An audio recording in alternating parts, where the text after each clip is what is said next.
जानेंगे आज की बड़ी खबरों में। ट्रंप ने क्यों कहा टैरिफ से भारत पाकिस्तान युद्ध रोका? क्या सच में भारत लगाएगा रूस से तेल खरीद पर रोक? भारत ने अमेरिका को अपनी ऊर्जा नीति कैसे स्पष्ट की? सियासी घमासान में जानेंगे बीजेपी से क्यों नाराज हुए चिराग पासवान? ट्रंप के 50% टैरिफ से भारत का अमेरिका निर्यात कितना घटा? इसके साथ ही देखेंगे तालिबान ने मनाया पाकिस्तान सैनिकों की कायरता का जश्न। नमस्कार, स्वागत है आपका सूत्रा नेटवर्क में। ऐसे ही तमाम खबरों पर करेंगे विस्तार से चर्चा। अमेरिकी राष्ट्रपति डोनाल्ड ट्रंप ने एक बार फिर नोबेल पुरस्कार का मुद्दा उठाते हुए कहा कि उन्होंने कई युद्ध रुकवाए, फिर भी उन्हें सम्मान नहीं मिला। ट्रंप ने दावा किया कि उनकी मध्यस्थता से भारत और पाकिस्तान के बीच सीजफायर संभव हुआ था। उन्होंने कहा, दोनों देशों के बीच जब तनाव चरम पर था और 7 विमान नष्ट हो चुके थे, तब मैंने दोनों नेताओं से कहा, अगर युद्ध नहीं रुका तो 200% टैरिफ लगा दूंगा। अगले दिन दोनों ने तनाव कम करने का फैसला किया।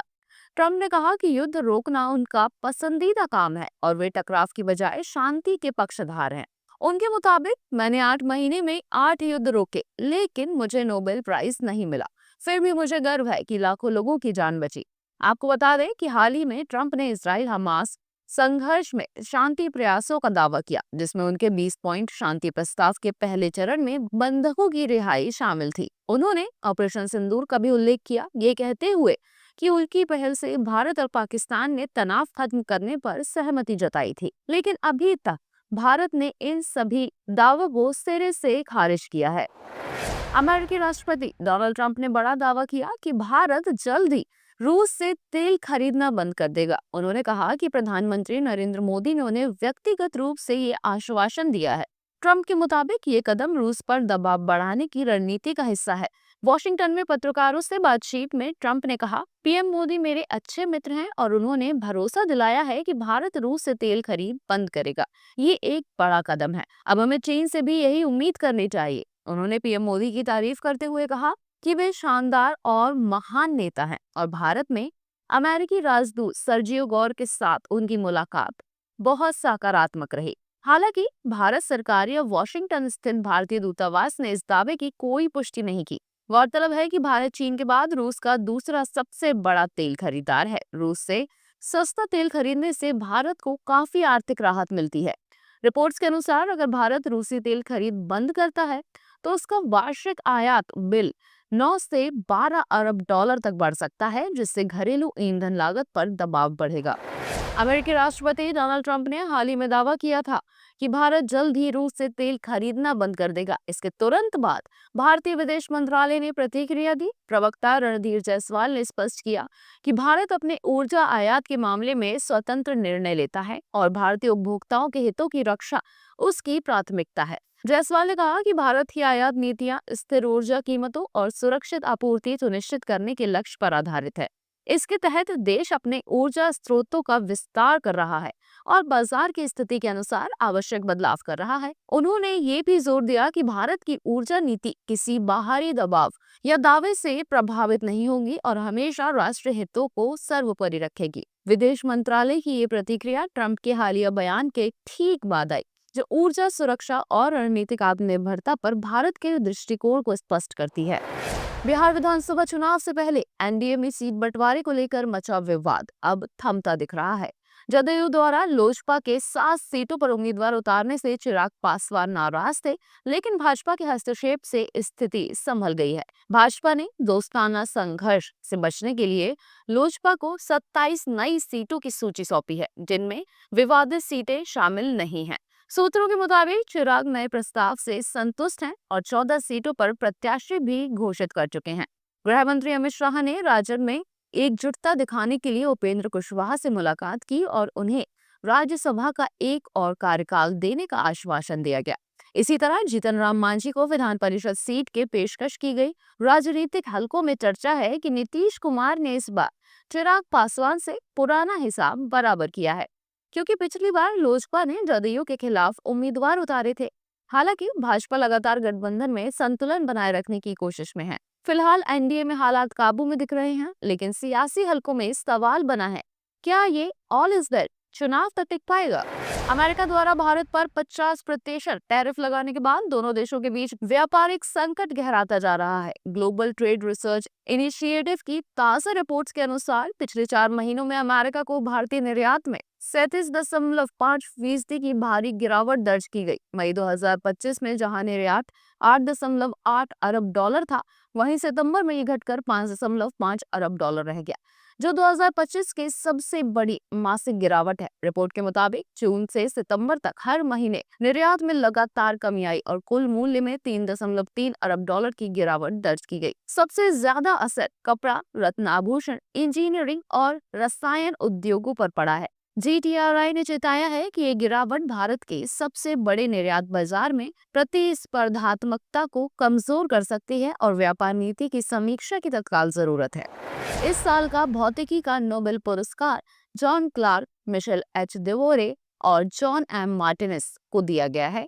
इन्हें मैक्रोस्कोपिक क्वांटम मैकेनिकल टनलिंग और energy quantization and electric circuit की खोज के लिए सम्मानित किया गया। वैज्ञानिकों ने पहली बार मानव निर्मित हाथ में रखे जा सकने वाले छोटे डिवाइस में क्वांटम टनलिंग को सिद्ध किया। आपको बता दें कि क्वांटम टनलिंग वो प्रक्रिया है जिसमें कण किसी अवरोध को पार कर सकता है, जैसे दीवार को भेद लेना, जबकि एनर्जी क्वांटाइजेशन का अर्थ है कि ऊर्जा निरंतर नहीं बल्कि छोटे पैकेट्स में बहती है। 1980 के दशक में इन वैज्ञानिकों ने सुपर कंडक्टिंग सर्किट्स और जोसेफसन जंक्शन पर काम किया, जहां इलेक्ट्रॉन की जोड़ियां पतली इंसुलेटिंग परत को पार कर सकती हैं। उनके प्रयोगों से साबित हुआ कि पूरा सर्किट एक विशाल क्वांटम कण की तरह व्यवहार करता है और ऊर्जा केवल तय मात्रा में अवशोषित और उत्सर्जित होती है। अफगानिस्तान और पाकिस्तान के बीच तनाव चरम पर है। ड्यूरन रेखा के पास तालिबान लड़ाकों और पाकिस्तानी सेना के बीच हुई झड़प में अफगान लड़ाकों ने कई चौकियों पर कब्जा कर लिया। अफगान मीडिया रिपोर्ट्स के मुताबिक पाकिस्तानी सैनिक चौकियां छोड़कर भाग गए, यहाँ तक कि उनकी पैंट तक वहीं छूट गई। तालिबान लड़ाकों ने इन छोड़ी गई पैंट और हथियारों को चौराहे पर टांग कर जीत का जश्न मनाया। अफगानी पत्रकार ने सोशल मीडिया पर तस्वीरें साझा की जिनमें पाक सैनिकों की छोड़ी पैंट बंदूक पर टंगी नजर आई। उन्होंने बताया कि तालिबान के जवाबी हमले के दौरान पाकिस्तानी सैनिकों ने डोरन लाइन के पास की चौकियां खाली कर दी, जिसके बाद उनके हथियार और सामान तालिबान के कब्जे में आ गए। आपको बता दें कि तनाव की शुरुआत तब हुई जब पाकिस्तान ने काबुल और कंधार में हवाई हमले किए, जिनमें 15 अफगान नागरिकों की मौत और 100 से अधिक घायल हुए। इसके जवाब में तालिबान ने स्पिन बोल्टक में पाक चौकियों पर कब्जा कर लिया। पिछले 4 दिनों में दोनों पक्षों के बीच संघर्ष में 200 से अधिक लोगों की मौत की खबर आ चुकी है। उत्तर भारत में मानसून समाप्त हो चुका है, लेकिन दक्षिण भारत में 16 से 20 अक्टूबर के बीच भारी बारिश का दौर जारी रहेगा।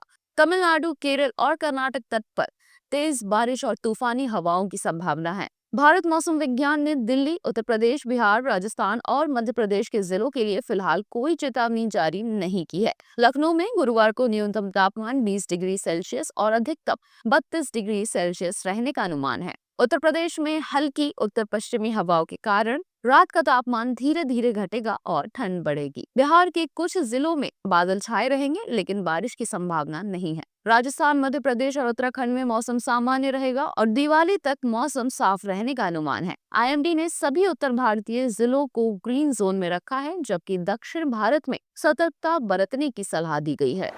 भारत 2030 में कॉमनवेल्थ गेम्स की मेजबानी करने जा रहा है और अहमदाबाद इसका आयोजन स्थल होगा।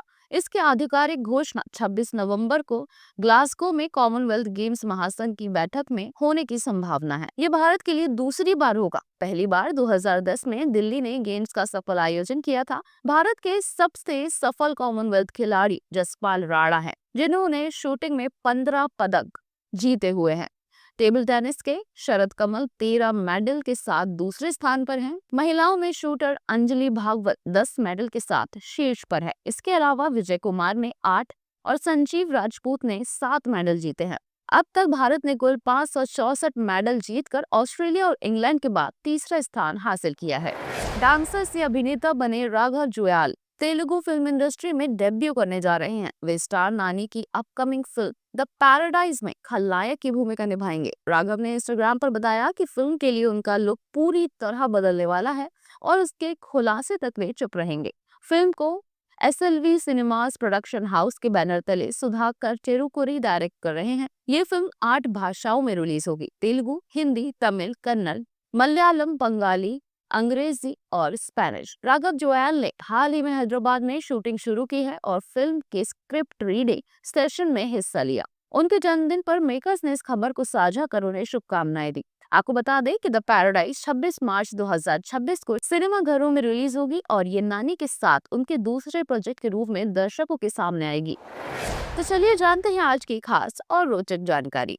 क्या आप जानते हैं कि भारत अपने सॉफ्टवेयर का निर्यात 90 देशों में करता है, जिससे ये एक वैश्विक IT ताकत बन गया है।